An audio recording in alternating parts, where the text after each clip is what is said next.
Olá, querido! Mais um domingo lindo que o Senhor nos providenciou. Eu estou aqui com você para uma mensagem muito forte. No final do programa, uma palavra direta sobre a decisão do TSE. O TSE absolveu a chapa Dilma Temer. Vamos falar um pouquinho sobre isso no programa de hoje. E eu tenho certeza que tanto a palavra direta quanto a mensagem que nós vamos colocar no programa de hoje vai falar com você de forma muito forte. Não sai daí não. Quero te pedir até mais. Pega o telefone, liga aí para umas 10, 15 pessoas e diga, ligue na TV, porque Deus vai falar com você. Pastor, você tem certeza que Deus vai falar comigo? Eu tenho certeza. Ao coração quebrantado, Deus não resistirá, diz a Bíblia. Se o seu coração estiver quebrantado, se prepare para ouvir a voz do Santo Deus. Que Deus te abençoe. Vamos em frente. E hoje tem culto, hein?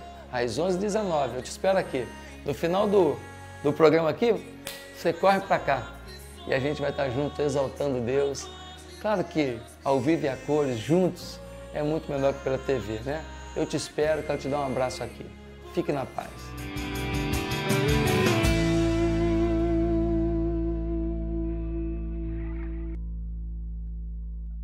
É hora da mensagem, hora de ouvir o discurso do Senhor para você. Abre o seu coração, faça uma oração agora. Deus, eu quero ouvir a tua voz. Que Deus te abençoe. Ele vai falar.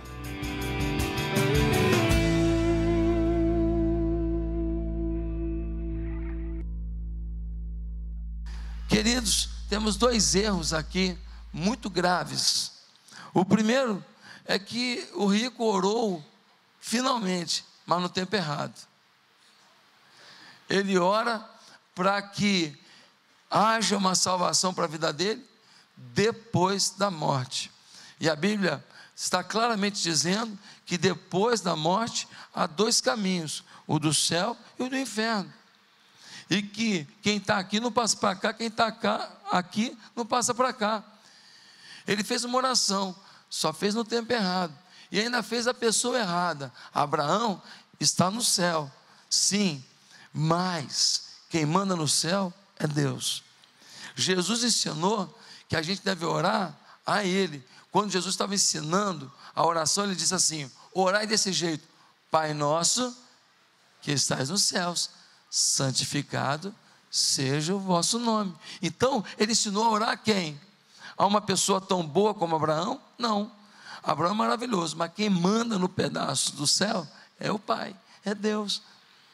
Então ele ora quem não pode resolver, ora na hora errada. No versículo 27 e 28, nós vemos que o ex-rico, quando viu que para ele não tinha salvação, ele se preocupou com os irmãos dele.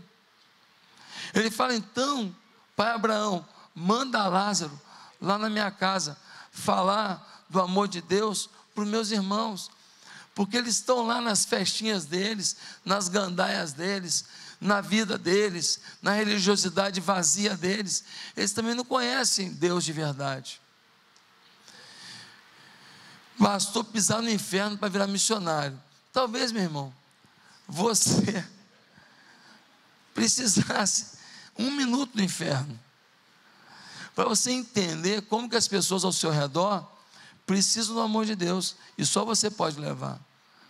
Se cada um de nós provasse um pouquinho do inferno, todo mundo aqui ia virar missionário. Ninguém ia desperdiçar uma chance de falar de Jesus e de levar as pessoas a conhecer Jesus como Senhor e Salvador. Ninguém. Ele, quando provou, virou missionário. Mas já era tarde. Queridos, o que a gente aprende nesse texto sobre o destino final de nossas vidas? Primeira coisa que a gente aprende, a morte atinge todas as pessoas. Pastor, que coisa óbvia, me admira o senhor fazer um ponto da sua mensagem tão ridículo desse jeito, tão simples. Quem não sabe, todo mundo sabe, mas vive como se não soubesse. A questão não é o que você sabe por inteligência, é a forma que você vive, é que revela se você realmente acredita no que a sua inteligência diz. Quantas pessoas que vivem como se não fossem morrer. Eles acham que são Highlander, o guerreiro imortal. Eu não sei se alguns irmãos aqui são mais bonitinhos e alguém chamava eles de gato. Diz que gato tem 7 vidas, né? E aí ele fala, não, eu sou gato, a outra é gata. Então, alguém chamou de gata, minha filha, gata aqui morre de uma vez só. Esse negócio de gata com 7 vidas, gato com 7 vidas, isso aí é história para boi dormir. Irmãos, todo mundo morre. Hoje nós tivemos a homenagem de um menino querido, 12 aninhos. Não tem explicação para isso humanamente falando. Nenhum pai foi feito para enterrar um filho. Deus é soberano, tem os seus propósitos. Recolheu um servo dele, um menino que amava a Deus, um menino que lia a Bíblia, que marcava a Bíblia, recolheu ao céu. Deus fez isso. Deus permitiu que esse menino fosse para perto dele. Lá ele está feliz, nós estamos com saudade. Mas Deus permitiu que fosse assim. Como que eu vou questionar Deus? Ele sabe o que ia ser da vida do Pedro e ele decidiu recolher agora. Ponto final, ele deu, tomou. Bendito seja o nome do Senhor. Mas morre criança, morre jovem. O irmão da Jacione, 42 anos, morre adulto. A minha avó, Dona Mariota, morreu com 100 anos. Mas a minha avó enterrou tataraneto. O meu primo Cezinha, filho da minha prima, ele morreu de câncer, menino. A minha avó enterrou tataraneto. Mas tem gente que não, ele vive por dinheiro, ele vive por poder, ele vive para as circunstâncias, ele vive para os seus caprichos, ele vive para as suas viagens, ele vive para os seus carros, para as suas casas, como se isso fosse garantir o melhor para a vida dele. Ele não se preocupa com a eternidade. Parece que a vida dele é o seguinte: comamos e bebamos porque amanhã morreremos. Querido, não tem explicação você ter desejo por Deus, a não ser a existência de Deus. Vou repetir o que eu estou falando. Pensa no que eu estou falando. O homem sentir necessidade de uma divindade, já é a prova de que existe uma divindade.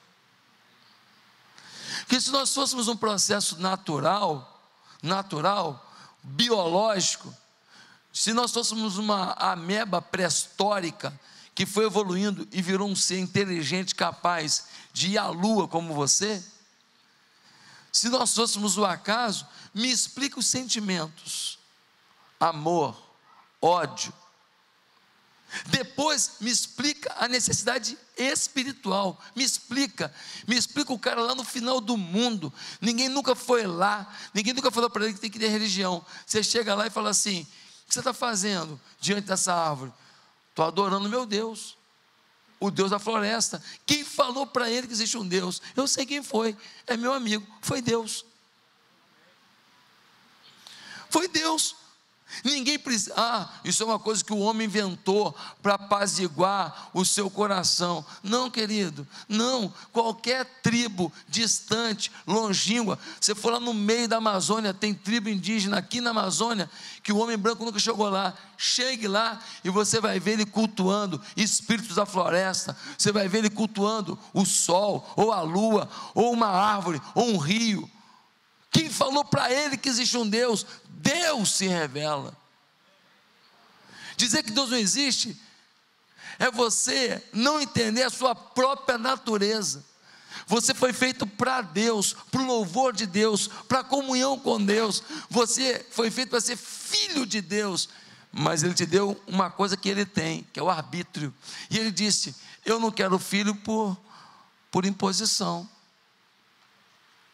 Eu não quero um casamento por imposição. Não achei ninguém mesmo, vou casar contigo mesmo. Vai se catar. Não gosto de você não, não quero você. Estou casando, mas assim, muita raiva. E não me toque, como é que é? Não me toque. Como é que você vai casar desse jeito? Não. Então há um arbítrio, há uma decisão. Queridos, a morte atinge todas as pessoas.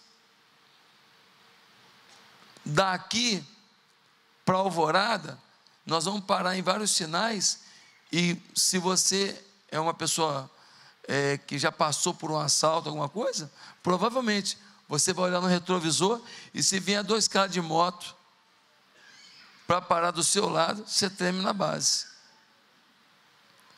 Você treme na base. Com certeza você treme. Por quê? Porque nós não sabemos se vamos chegar aqui na Alvorada. Segunda afirmação que nós vemos aqui é que a morte não é o destino final das nossas vidas. Quando eu morrer, eu vou para uma cova rasa, as minhocas vão me comer, e já era. Não. O texto é claro em dizer que Lázaro era um homem temente a Deus, mas que passou por dificuldades. Nem é normal ver uma pessoa com temor a Deus passar pelo que Lázaro passou. Mas Jesus conta uma história de alguém que perdeu tudo, para provar que perder tudo não significa que perdeu tudo. Eu posso perder tudo humanamente, se eu tenho a Deus, eu tenho tudo ainda, porque eu tenho eternidade.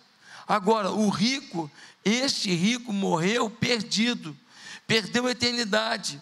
Você tem uma vida para escolher se você vai crer em Deus e viver para Ele, ou se você vai rejeitá-lo e viver apenas ficticiamente para Ele. Porque você que não busca a Deus, que não tem temor a Deus, que não se entregou para Ele, você que não vive buscando uma conexão com a vontade dEle para a sua vida, você até reconhece que Deus existe, mas você não reconhece que Ele é Senhor da sua vida ainda. A morte não é o destino final. O corpo morre, mas o espírito, isso que fala comigo, isso que sente amor, isso que se relaciona com as pessoas, nossa carcassinha, carequinha, mais gordinha, mais magrinha, não esse cabelinho esquisitinho ou bonitinho, não, nossa carcassinha, mas o seu espírito, esse não morre. A terceira coisa que a gente aprende nesse texto é que nem todos vão descansar após a morte. Nós temos mania de falar assim: foi bom, descansou. Será? Alguém que talvez tenha dito no enterro do rico, e o rico descansou, estava muito cansado. Olha o que diz Apocalipse 14:13. Bem-aventurados os mortos, que desde agora morrem no Senhor. Sim, diz o Espírito de Deus, para que descansem das suas fadigas, pois as suas obras os acompanham. Bem-aventurados os mortos que desde agora morrem no Senhor. Quem é que morre no Senhor? Quem vive no Senhor. Bem-aventurados, felizes os mortos que desde agora morrem no Senhor. Não tem como você estar numa caminhada fora do Senhor e de repente, vou morrer, retorno e agora vou morrer no Senhor. Não, você vai caminhando com o Senhor, vivendo no Senhor e morre no Senhor. A carcaça fica e você continua com o Senhor. A caminhada continua na eternidade. Bem-aventurados, felizes os que morrem no Senhor. Você está vivendo no Senhor? Ou você está amando mais o mundo, a riqueza do mundo, o prazer do mundo, o sexo do mundo, as noitadas do mundo, a bebedeira do mundo, as mentiras do mundo, do que o Senhor? Em quarto lugar, aprendemos sobre o destino final das nossas vidas com Jesus, que quando morremos, nosso destino já está definido. É céu ou inferno. Não teve assim, foram os dois para um centro de recuperação. E aí Lázaro, que era bonzinho, saiu rápido, aprendeu rápido depois de sair. E o outro, que era malzinho, ficou muito tempo lá. Não diz isso. Não diz o texto que eles reencarnaram, e aí vieram ao mundo, reencarnaram, vieram ao mundo, reencarnaram, até melhorar. Eu não sei, o mundo piora e as pessoas estão melhorando, não entendo ainda.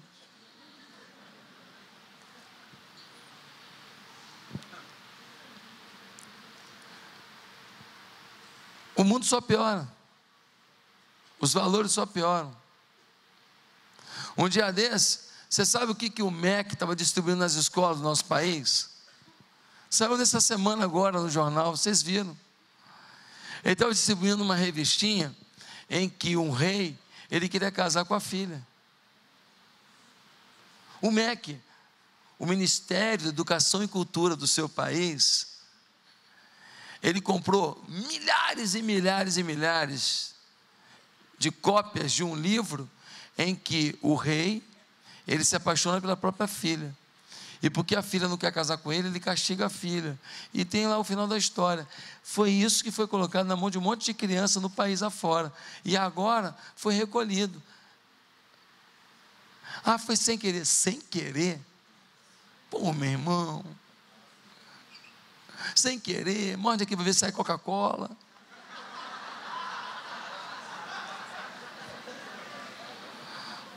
Sem querer. A gente tem mania de achar que tudo é por acaso, é muita ingenuidade nossa. Há uma orquestração diabólica contra a família, há uma orquestração diabólica contra os valores, pelo amor de Deus, toda hora sem querer, toda hora sem querer. Acorda, por favor. Não, pastor, você está criando muitas fantasias. Eu não estou criando fantasia, querido. Um material para ser aprovado pelo MEC, alguém leu, o outro releu e tudo. Eles aprovaram um negócio que fala de pedofilia para botar na mão de criança. Pelo amor de Deus, é um erro muito forte para ser sem querer, querido. Acorde. O destino está definido. É céu ou inferno. Orar por quem já morreu é um grave erro. Se morreram salvos, já estão com Deus e não precisam de oração. Se morreram perdidos, já estão no inferno. Nenhuma oração os tira de lá. Ah, pastor, e o tal do purgatório? É uma doutrina que é falada. Irmão, não tem na Bíblia purgatório. Eu já li a Bíblia várias vezes, de capa a capa. Estou procurando o purgatório até hoje.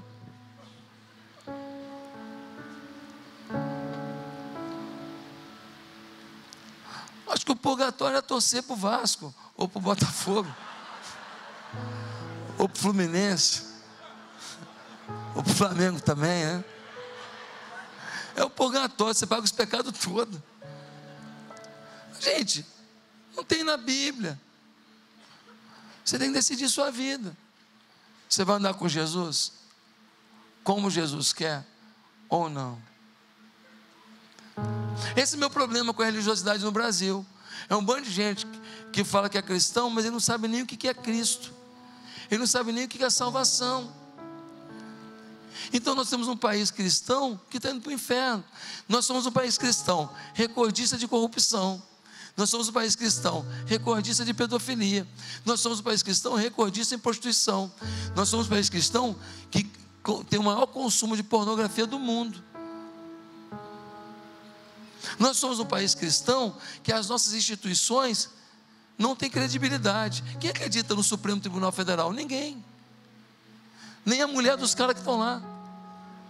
Quando os caras falam, hoje a gente vai julgar uma coisa, a mulher fala assim, vai julgar. Vai julgar. Vamos sim. Ninguém acredita nas instituições.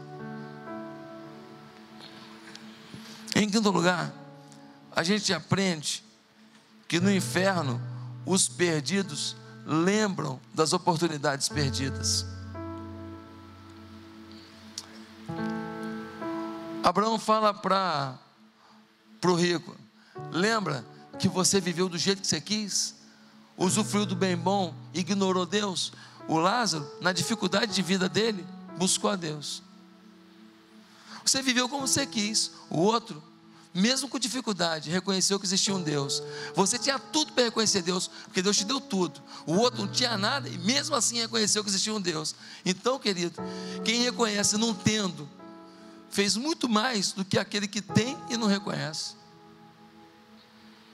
Então, você se lembra disso? Ele fala para o rico. Acho que uma das maiores dores do inferno é você lembrar as oportunidades que você jogou fora. Quantas pessoas que eu já chamei milhares de vezes para vir aqui na igreja. Teve uma mulher que ela trabalhava do lado da nossa igreja. Do lado. Eu espero que ela tenha se convertido. De alguma maneira, alguém tenha falado para ela no hospital. Eu amava tanto aquela senhora. Nossa igreja ficou ali. Eu estou aqui, né, vai fazer 14 anos em setembro. Dia 27 de setembro faz 14 anos. Vai fazer 3 anos que a gente está aqui. Então, 11 anos do lado da igreja. Ela nunca fez uma visita. Mas eu tenho fé que ela buscou a Jesus e ela se arrependeu dos seus pecados. Uma pessoa tão boa, mas tão boa, tão legal. Eu tenho fé que ela se converteu, mas assim, eu não tenho nenhuma evidência. Eu ia numa médica, uma área do meu corpo aqui, que eu não vou ficar falando, porque se eu ficar falando aqui, pode alguém conhecer a pessoa. Mas eu anos lá, sempre fazendo atendimento com essa doutora, nunca atendeu um convite meu, anos convidando. Eu não sei se ela se arrependeu dos seus pecados, se ela recebeu Jesus, mas eu sinto uma religiosidade tão grande. É uma santinha aqui, é um negocinho ali, é outra ali. Gente, só a conversão salva a gente. Eu botar a Bíblia aberta, não precisa nem ser santinha não. Tem gente que acha que bota a Bíblia aberta na porta de casa assim, ó, pronto, o mal olhado não entra. Essa Bíblia sem ser lida é papel. O rato pode roer, a traça pode estragar. Quantas pessoas que rejeitam a fé, muitos terão remorso no inferno. É uma dor muito grande, a ausência de Deus e saber que a rejeição foi uma escolha. Em sexto lugar, a gente aprende nesse texto sobre o destino final da nossa vida. Jesus nos ensina que mais importante que ser rico materialmente é ser rico espiritualmente. Um homem milionário, roupa de marca, tênis bonito, carro na porta, viagem para o exterior. O outro, doente, pobre, passando dificuldade. O que tinha tudo, não conseguia enxergar Deus. O que não tinha nada, no meio da sua dor, enxergava Deus. Eu me lembro quando eu fui na África, em 2003. E eu fui em 3 países na África, nessa viagem. E um dos países que eu fui foi Moçambique. E lá eu visitei algumas igrejas. E eu nunca vi um louvor tão lindo. Como aquele povo canta com alegria. Kumbera kusa kuya eso kumbera, kumbera kusa Yova e kumbera, kumbera kusa ia eso kumbera, kumbera kusa Yova de kumbera, aia taso donaya tuya toso ona ona kumbera kuya eso oniotaso. Eu não esqueci o resto. Onara do cumbeira, cumbeira, cumbeira cuia eso, cumbeira, cumbeira cuça, cuia eso, cumbeira. Gente, os caras vão dividindo em vozes, as crianças vão entrando, as mulheres vão entrando. Você vai para o céu, cara.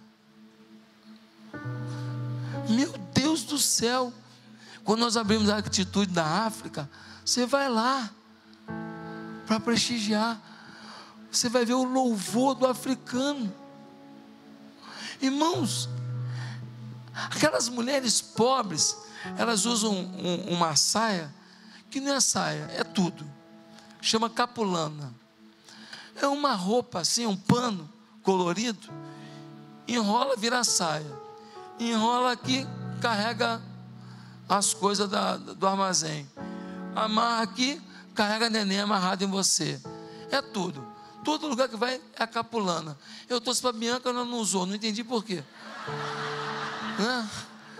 Eu trouxe para ela umas 3 ou 4 capulanas, ela ignorou. Fiquei chateado para caramba. Estou até meio em depressão com isso.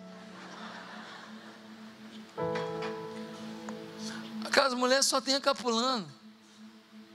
Eu não vi uma bolsa bonita lá, eu não vi joia, eu não vi nada, é capulana. Um lugar pobre. A gente vai no mercadinho assim, é na rua, aqueles pedaços de peixe seco, mas pensa em mosca, mas pensa em muita mosca em cima, e vendendo lá, parece que é tempero, né? Olha o peixe com mosca. Muita pobreza, muita pobreza. Mas eu nunca vi um louvor tão lindo. Sabe o que o Espírito Santo me falou? Me falou que eles louvam, e a maioria das músicas fala, sabe de quê? Adivinha o assunto principal? O céu. Tudo quanto é música fala do céu. Aí eu fui entender. Aí o Espírito Santo me falou: vocês cantam, a vitória é minha, serei abençoado de todo quanto é lado, eu vou pisar no inimigo, eu ganho tudo, eu sou vitória. Porque vocês pensam muito nesse mundo, mas para eles, que a vida é miséria, a esperança deles está na eternidade. É Jesus. É essa a diferença.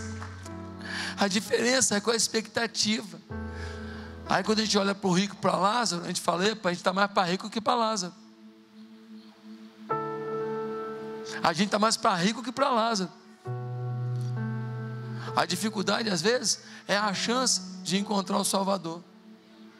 E a riqueza às vezes é a chance de nunca sentir que precisa do Salvador. Em último lugar, a gente aprende com Jesus que a Bíblia é suficiente para ajudar aqueles que querem ser salvos. A Bíblia é suficiente. O rico disse assim: já que eu não posso ir para aí, meu destino está traçado, tem uma separação entre o céu e o inferno, quem está no inferno não volta para o céu, quem está no céu não vai para o inferno, então manda o Lázaro lá nos meus irmãos, pede para ele ressuscitar, para ele ir lá e falar para eles que existe um lugar de tormento. O que o Abraão explica para ele? Ele diz assim, olha que coisa, verso 29, Abraão respondeu: eles têm Moisés e os profetas. Não tinha Novo Testamento ainda, o que foi escrito depois de Jesus. Só tinha os livros de Moisés, Gênesis, Êxodo, Número, Levítico e Deuteronômio, e os profetas. Só tinha o Antigo Testamento. Eles têm a Bíblia, o Antigo Testamento todinho. Eles têm que crer na palavra. Se eles não quiserem crer na palavra, ainda que o morto ressuscite, não crerão. E é verdade. É verdade. Quando uma pessoa é curada hoje, o povo orou e o cara foi curado, sabe o que ele fala? Foi a Novalgina, foi o médico, foi o tratamento, foi o hospital. Quando o camarada está numa pindaíba danada, uma dificuldade, ele encontra com um amigo de infância, ele estava orando, Deus me abençoa, ele chega lá na empresa, o comprador da empresa quem é? O melhor amigo dele de infância, um cara pobre, que a mãe dele mandava merenda para o cara, mandava uma banana para ele, uma banana para esse amigo é o comprador da empresa agora. Aí o cara vai e compra com ele, e ele agora dá a volta por cima. O que ele fala que foi? Maior sorte. Maior sorte. Pô, sorte legal. Ele tem que resolver um problema dificílimo na justiça. É causa perdida, todo mundo perde. Vem para ele uma sentença favorável. O que ele fala? O advogado é bom demais. O advogado é bom, mas ele nunca entende que Deus usa o advogado, o médico, Deus usa o medicamento, Deus usa uma pessoa, Deus usa quem Ele quiser para abençoar você, mas em tudo Deus está. A gente é assim, não reconhece Deus, e por isso a rejeição de Deus só pode levar para um lugar: inferno. E o reconhecimento de que existe um Deus, e se você reconhece que Ele existe, tem que viver para Ele, só pode levar para um lugar: o céu. Para onde você está indo? Qual é o destino final da sua vida? É o que você tem que responder agora. Eu queria pedir que toda a igreja curvasse a cabeça. Eu quero perguntar: quantos aqui nesta noite reconhece que não tem buscado a Deus como deveria, não tem se alimentado de Deus como deveria, não tem se quebrantado diante de Deus como deveria, não tem se doado a Deus como deveria? E nessa noite você não quer ficar com dúvida nenhuma, você quer ter certeza de que você tem a salvação eterna que encontramos em Cristo Jesus, nosso Senhor e Salvador. Você quer ter um encontro genuíno com Jesus, você quer se quebrantar diante de Jesus, você quer o poder de Deus sobre a sua vida, você quer ter convicção de que a vida eterna está sobre você. Você quer isso hoje? Eu não estou dizendo que você vai deixar de ser pecador, não. Só estou dizendo que você vai ser um pecador remido pelo sangue de Jesus, e você não vai ter prazer no pecado, e quando pecar, imediatamente você vai pedir perdão a Deus, porque o pecado não vai mais te satisfazer. Quer hoje ter certeza da salvação eterna? Quer entregar a vida a Jesus? Quer se reconciliar com a igreja? Você estava na igreja, se afastou, não é bom para você não. Jesus volta e você é longe, não é bom para você não. Um dia Ele veio ao mundo, muitos não acreditavam, Ele veio. Agora a Bíblia diz que Ele vai voltar. Ele vai voltar. O Messias prometido 3.000 anos atrás, lá em Gênesis 3, versículo 15, veio Jesus. Ele mudou a história. A prova de que Ele existiu, de que Ele viveu, de que Ele passou pelas ruas da Palestina é cabal, não há quem questione o Jesus histórico. Ele existiu, está tudo lá, está tudo lá. Um dia que Deus te dê a chance de fazer uma viagem a Israel, está tudo lá. Agora, querido, Ele vai voltar para levar a sua igreja. Você vai com Jesus? Se você quer hoje começar uma nova vida com Jesus, se arrepender dos seus pecados, aonde você está, repita comigo uma simples oração. Ore assim: Senhor, eu quero a certeza da salvação eterna, eu quero a paz de Jesus na minha vida, eu te peço perdão pelos meus pecados, quero viver mais perto do Senhor. Muda a minha vida, Jesus, e é no nome de Jesus que eu oro. Amém.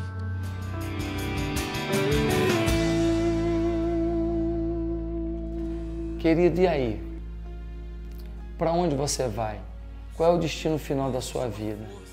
Céu ou inferno? Ah, pastor, mas eu acredito que eu vou reencarnar, eu acredito no purgatório, eu acredito que quando morre acaba tudo. Olha, você pode acreditar no que você quiser, você só tem que ter uma tranquilidade, é de saber que você não é Deus para definir como as coisas são. Você só precisa ter uma convicção de que Deus te ama, independente de você acreditar ou não. Agora, Deus não vai mudar as regras e a justiça dele por sua causa. Se você quiser crer em Deus, você tem que crer na palavra dele. E a palavra dele que define que o homem tem uma vida. E nessa vida, ele tem que escolher se ele vai amar ou não a Deus. Está escrito lá em Hebreus, está ordenado ao homem morrer uma só vez, vindo depois disso o juízo de Deus. Então, querido, essa história de vai acabar, vai reencarnar, não vai levar você a lugar nenhum. Não vai levar você a lugar nenhum.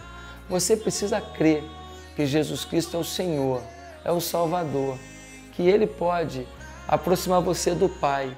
Jesus é a ponte por onde você passa e chega a Deus. Ele morreu na cruz por você. Tudo na vida tem um preço.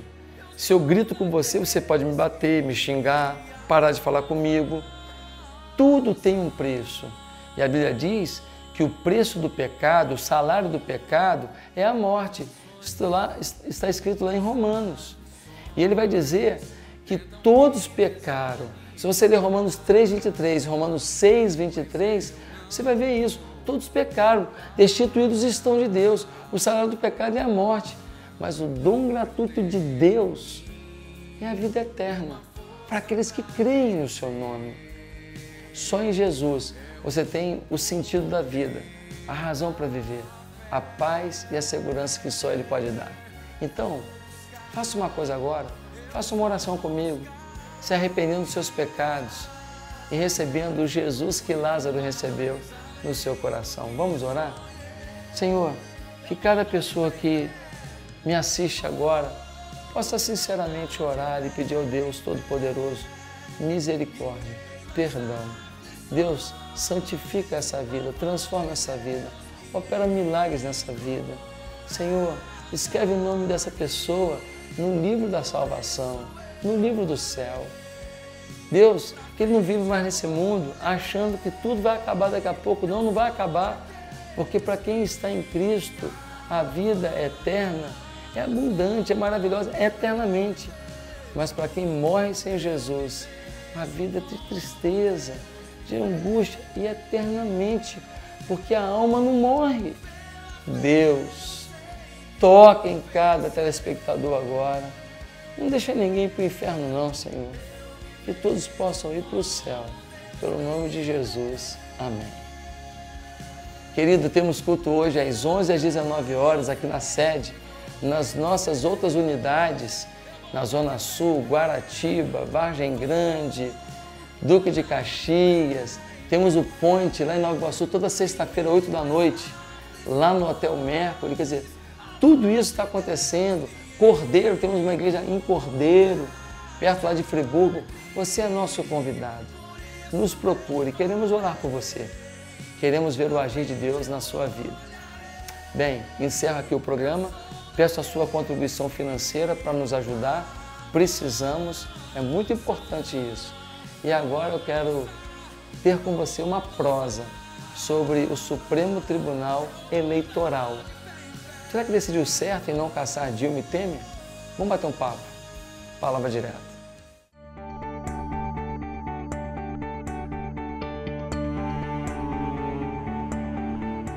A palavra direta de hoje é sobre a decisão do TSE, o Tribunal Superior Eleitoral, com relação a uma solicitação feita pelo PSDB de que fosse cassada a chapa Dilma Temer na última eleição. A alegação feita pelo partido em questão foi que houve abuso de poder, houve financiamento da campanha com dinheiro de empreiteiras, Caixa 2, propinas e uma série de outros argumentos que foram ali colocados. Bem, o Tribunal Superior Eleitoral recebeu essa solicitação quando da eleição de 2014. E agora, em 2017, portanto, já com mais de metade, bem mais da metade do tempo de presidência, eles chegam à conclusão de que finalmente eles devem votar. Já temos aqui um problema muito grave. Se uma eleição é fraudada, se uma eleição tem abuso de poder e você vai julgar isso com 3 anos, né? Quase 3 anos de mandato, você realmente botou nas mãos da pessoa indevida o poder. Mas tudo bem, vamos deixar isso de lado. Finalmente se decidiu fazer esse julgamento. Nós tínhamos ali 3 figuras que pertencem também ao Supremo Tribunal Federal. E tínhamos os outros juízes que são apenas do Tribunal Eleitoral. O relator foi favorável à cassação da chapa. O relator apresentou vários argumentos e ele queria incluir entre esses argumentos o que aconteceu recentemente, quando a delação de algumas lideranças de grandes corporações, de grandes empresas, mostrou claramente que o financiamento da campanha foi com dinheiro indevido, foi com propina, foi com caixa 2, foi com safadeza, foi com roubalheira. E aí muitos quiseram desconsiderar esses novos fatos, dizendo que quando o partido entrou, esses fatos ainda não haviam sido tratados, assim, assado. Quer dizer, então, que a decisão é, olha, ele acabou de confessar aqui que ele é estuprador, mas quando ele estuprou, ele não confessou, então ele fica livre, considera que ele não estuprou. Quer dizer, é uma coisa ridícula. Se eu estou julgando hoje, eu tenho fatos novos ligados à denúncia que foi feita, por que não apurar? Então a gente vê que realmente havia muita má fé nisso.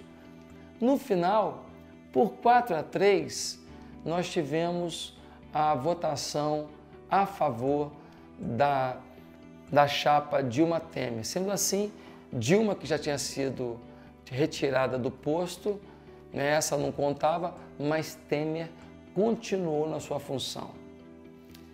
Qual é o meu comentário hoje aqui? Eu só dei uma explicação porque alguns podem não entender muito bem o que aconteceu. Bem, meu comentário é muito simples. O meu comentário é que, infelizmente, no Brasil, os julgamentos são políticos. Os argumentos para se provar que aquela campanha foi financiada por caixa 2, por propina, por sem vergonhice, as comprovações de que havia lavagem de dinheiro, de que os publicitários que conduziram a campanha receberam dinheiro, inclusive no exterior, e esse dinheiro está lá, está provado, não tem dúvida nenhuma, que esse dinheiro foi pago aos publicitários através de propina, de caixa 2 por empreiteira, isso é claro, isso está mais que provado. Então, não há nenhuma dúvida sobre o assunto em si. A eleição foi fraudada. E o presidente atual, ele se elegeu fruto dessa eleição fraudada. Não importa se ele sabia tudo, sabia mais ou menos, sabia só uma parte, quem fez foi a Dilma, não foi o Temer, não é essa a questão. A questão é, a eleição da chapa dos dois, ela foi feita de forma ilícita. Então, independente de eu querer o partido A, B ou C, eu não tenho partido, uma coisa é fato. Não tiraram o Temer do poder, como já tinham tirado a Dilma, por uma questão política. Aliás, o juiz do Supremo Tribunal Federal, Gilmar Mendes, realmente muito me assusta nas suas colocações, em que ele deliberadamente ele peita todo mundo e declara que não vai votar pela lei. É praticamente isso que ele diz. Não se pode tirar um presidente assim, isso gera problema A, B, C. Querido, o que gera de problema não importa, o que importa é a lei. Está errado ou não está errado? Está errado? Qual é a punição? A punição é cassação? É cassação. Eu não estou falando que eu quero que o Temer fique ou que ele saia. Eu estou falando que o julgamento de um tribunal nesse país não pode ser mais julgamento político. Tem esse julgamento da lei, da lei. É a lei, doa quem doer. Infelizmente, nós somos muito distantes de uma Dinamarca, que você chega em qualquer venda, Você pega a batata, você pega a cebola, você pega alho, tudo. No final você paga com um cartãozinho, com dinheiro, com cheque, o que você quiser, não tem ninguém lá para te cobrar. Não tem ninguém lá. Você compra um jornal num lugar, você pega o jornal e deixa o dinheiro. E o outro vai lá, o seu dinheiro está ali, ele também não pega o seu dinheiro, não. Então, assim, a gente está muito distante. Um político lá, um deputado lá, ele ganha quase a mesma coisa que um trabalhador normal, classe média, ganha. Então, ele trabalhar como classe média ou como deputado, financeiramente não tem muita diferença, não. Mas lá as pessoas são cobradas. Aqui, tudo é diferente. A corrupção latente no judiciário, no legislativo, no executivo. E quando o judiciário tem que votar, ele vota como se fosse legislativo. Ele vota como se fosse executivo. Ele mistura os poderes. Ele não entende que ele é julgador pela lei, judiciário. É aquele que faz o julgamento se a lei foi aplicada. O legislativo faz, o executivo executa, o judiciário, ele julga se foi executado da forma correta. Ponto. Então a minha oração é que toda vez que isso acontecer, que haja punição para juiz que não sabe julgar. Que haja punição para gente que provavelmente tem corrupção na vida. Só pode ser. Só pode ser. Não tem outra saída. Como é que um juiz, ele ignora a lei clara e ele absolve uma pessoa? Julgamento político. Alguma coisa tem. Ou ele tem um interesse simplesmente ideológico, ou ele também está comprometido. E aí, juízes do Tribunal Superior Eleitoral, qual a condição de cada um de vocês, 4, que votaram contra a cassação? Se não responderem nessa vida, vão responder para Deus, porque Deus está vendo tudo. Deus está vendo quem está surrupiando, Deus está vendo quem está facilitando a ladroagem desse país. Ninguém está isento. Um dia todos darão conta. Que Deus nos abençoe e tenha misericórdia do Brasil.